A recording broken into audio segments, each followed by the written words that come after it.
Hello, everybody. Welcome to APES Chapter 18, lecture video number 4. This is our final lecture video on this chapter.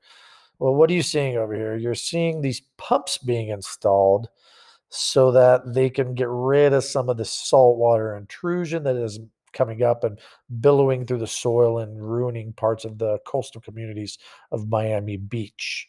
So by doing this kind of stuff, we have started to adapt to these changes. All right. These are the pumps that are being created. There's two ways of dealing with climate change. You can either try to fix the actual problem and reduce the things that are causing the issue, like preserving forests, recovering gases like methane that are now being released to the air, keeping soil quality high, using renewable energy sources, things that are energy efficient. Energy efficiency is important. So we can mitigate the situation, so we can alleviate it, make it not as bad by improving things. Okay. Adapting is saying, oh, well, let's not try to fix the problem. Let's just try to deal with the problem. And that's what adaptation is. So there's different ways of dealing with climate change. What are we doing? Well, with electricity generation, there's ways to make electricity. So the biggest problem in the past was burning coal. Coal is one of the worst things you could burn for many reasons. It's the term clean is used all the time when you're burning stuff, and it's kind of a weird term. When things burn, they always release carbon dioxide. Everything that burns releases carbon dioxide. So, burning natural gas instead of coal, for example, would release less carbon dioxide than coal would. So it's cleaner. Is it totally clean? No, it releases carbon dioxide. But is it cleaner than coal? Yes. Coal also releases sulfur oxides, which lead to acid rain and a whole multitude of other issues. So, and coal also, you burn that, you got mercury entering the atmosphere or mercury entering the oceans and all of the above. So things that burn cleaner, they're generally referring to carbon dioxide or what is being emitted from it. All right. So a lot of the plants in the United States, most of them have switched from coal to natural gas. Why have they done that? It's not just because they're trying to do things better for the environment. Also, natural gas has become cheaper. It's become a cheaper commodity. And because it's become cheaper, we are utilizing it more. And it really comes down to cost for a lot of these companies. Switching to energy efficient technologies, light bulbs, you name it, anything, building materials. That's the kind of things we need to do to save our planet for the most part. Carbon capture and storage, this is a concept. It's not totally in fruition yet. What's the idea? Idea is to capture this carbon that's released as carbon dioxide, convert it into something else, and then somehow put it back in the earth somewhere in an underground reservoir if you can. Okay. They're not quite utilized yet. They're not quite developed yet, but this is what they're thinking about doing down the road. Cars, transportation, man, there is a problem with cars. They're very inefficient. Internal combustion engines, cars that burn something internally, those are traditional gas powered vehicles. Only 14% of the fuel that they burn actually moves the car down the road. So much of that energy is lost in the form of heat and other things, and sound and noise and friction. So much energy is lost in a car that it's really an energy inefficient process to drive an automobile. This is why public transportation is better. You're already utilizing public transportation. Yes, it'll use as a fuel to move that, but you have many more people using that one source at the time, so it becomes more efficient. Um, Hybrid cars, you need to know what a hybrid car is. There's been hybrid cars in the AP test. A hybrid car is a car that has a internal combustion engine and a battery. It has both. All right. So hybrid cars have batteries, an electric engine, and they have a internal combustion, a gas powered engine.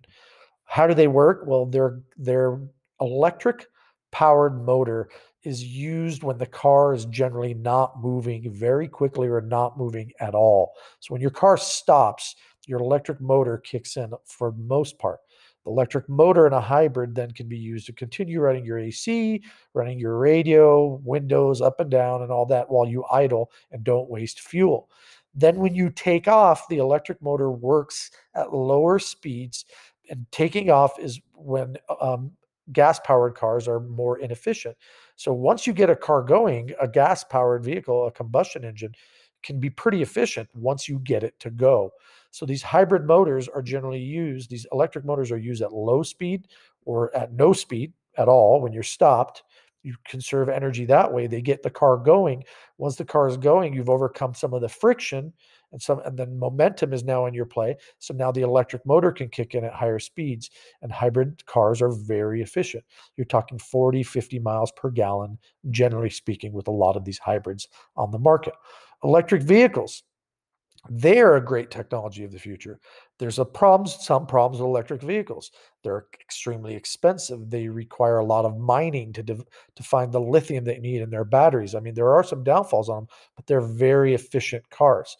The big deal with electric vehicles is they're only good if you're getting your electricity from a sustainable source. So, for example, if you have solar panels at your house and you drive an electric vehicle and your solar panels are supplying the energy for your electric vehicle, you are now driving your car very sustainably. Hydrogen fuel cells are the future. We'll talk about them in a later chapter, but they're looking at, because electric cars, they don't have a very long range and it takes a long time to charge them. They're thinking about converting using electricity to make hydrogen, and now hydrogen can be used as the fuel. So you need electricity to make hydrogen that you need in a hydrogen fuel cell. Why would they do that? Well, because hydrogen creates a really nice product. Hydrogen reacts with oxygen, and the waste product from a hydrogen fuel cell is water.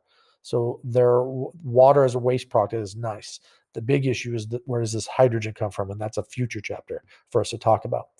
So we are talking about alternatives to the typical internal combustion engine. So there's huge debates politically when it comes to the role of the government.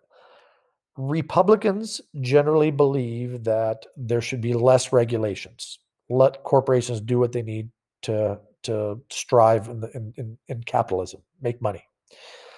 Democrats generally, they're not anti-capitalism, they're just anti-destroying the environment in the process of making money.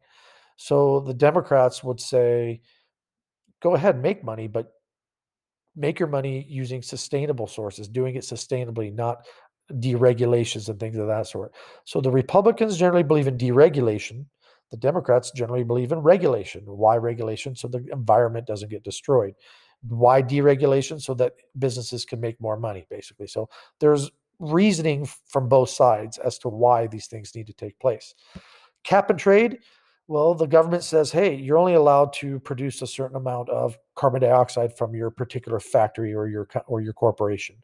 And then they give you permits, basically. So they try to cap them, and the companies can now get credits for what they didn't do, what they didn't release. And it's all about money. So the incentives have to do with finances and cash and tax breaks and things of that sort. And also, you can sell your credits to companies that are overpolluting in some cases. The Kyoto Protocol, this was an international event.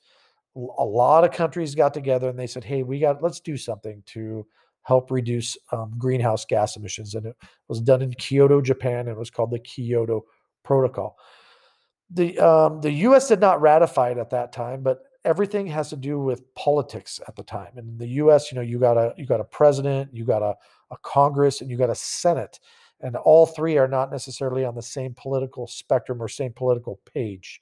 You may, for example, you may have times where you have different parties controlling different sections. So a lot of times you can't get the votes to ratify something, even though certain groups of your government believe it is in the best for your country. It has a lot to do with which basically party is in charge of which section of government.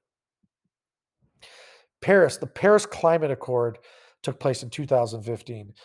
This was a topic of conversation during Trump's years as president. He pulled the United States out of the Paris Climate Accord. A lot internationally, we did not look good when we did that. And why? Because we produce a lot of the problems in regards to climate change. The U.S. is a huge contributor to climate change, probably the biggest contributor to it, if not China, only because of their sheer numbers, might be a bigger contributor just because of their sheer numbers. But even China has pledged to become part of this Climate Accord. So Donald Trump pulled the United States out of it, and a lot of backlash. President Biden, I believe, is putting, at this point when I'm making this lecture, I believe he has not quite put us back in it, but I believe he is going to be putting the U.S. back as a member, as a contributing member of the Paris Climate Accord. Carbon pricing. So what happens here? Well, there's external costs that occur. Well, what does that mean? Well, people who live in an area where they're polluting due to extraction of these fuels, people are paying an external cost. Their environment is getting destroyed. Their air is getting less healthy. So the whole idea of carbon pricing is you pay the public back because the public is paying these external costs, which means we're dealing with bad air. We're dealing with different things of that sort, environmental pollution as a result of these types of, for example, fossil fuel extraction. So carbon pricing means the government says, hey, there's a price for doing business. So that price, you're going to be paying it for producing carbon, and then that money will go into helping do things for the people in the area that can help remediate some of their problems. Carbon trading. So what is this? Well, government says, all right, you can only pollute a certain amount. All right. And then it sells or auctions permits to the people that are producing them. So the government says we're only allowed to produce so much in our country per year. Let's sell permits to all the corporations that are the carbon producers, and let's create a carbon trading where people can trade carbon. Basically, they can trade different assets as a result of producing less carbon. So it's all about money. All right. So if plant one cuts emissions, their carbon money goes to them, and so on. And they're selling those allowances to another corporation. Okay. So it's basically, one of you might be doing a good job, one of you might be doing a bad job, and you kind of figure out a way to coexist. Someone will pay you for your carbon, it's like a carbon tax for the most part. And here comes a carbon tax. Same type of concepts. You're charging for example, you might be paying a carbon tax in California to drive a car when you get your car registered every year. Different things like that have to do with emissions and things of that sort.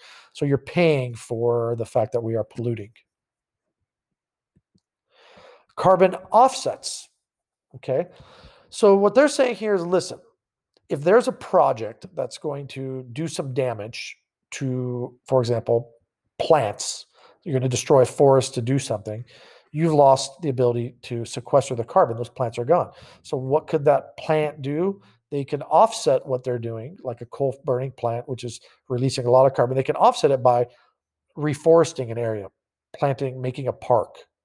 And they're trying to offset what they're destroying in the form of planting it somewhere else and making it more neutral. So what comes in and what comes out is neutral. That's the whole goal of these type of offsets. Carbon footprint, way back to our first chapter. This has to do with how much carbon we are responsible for, and it has to do with a lot of things. How much we drive, the type of clothes we wear, how large of a house we live in, how much energy we need. Your carbon footprint is a big thing. What kind of food we eat, you name it. Eating less meat is a good way of reducing your carbon footprint because meat has a higher footprint than plants do. So when we eat plants, we reduce the carbon footprint of the planet.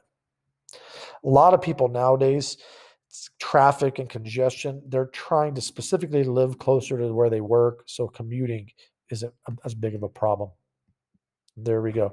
End our lecture there today.